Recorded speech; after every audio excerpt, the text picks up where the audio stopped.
ঢাকাকে বিদায় জানিয়ে চলে যাচ্ছে আপন ঠিকানায়। কিন্তু মেয়েটাকে রেখে যেতে অনেক কষ্ট হচ্ছে। তারপরেও মেয়ের ভবিষ্যতের কথা চিন্তা করে সব কষ্টকে মাটি চাপা দিতে হচ্ছে।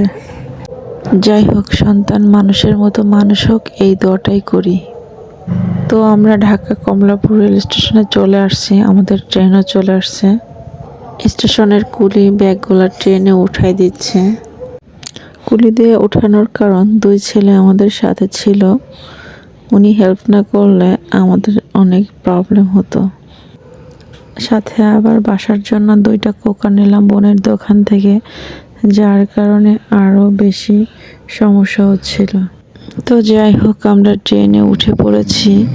মাত্র 2.5 ঘন্টার পথ ঢাকা থেকে যশোর। পদ্মা সেতু হওয়াতে যাত্রাটা অনেক সহজ হয়েছে। একসময় ফেরিঘাটে যেয়ে 7-8 ঘন্টা জ্যামে বসে থাকতে হতো। সেই কষ্টগুলো থেকে সবাই বেঁচে গেছি।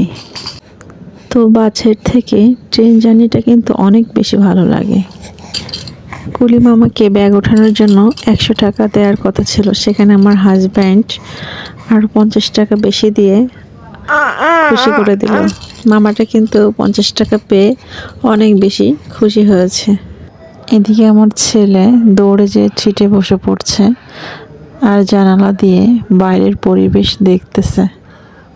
ট্রেনে উঠে বাইরের পরিবেশ দেখার মজাটাই আলাদা।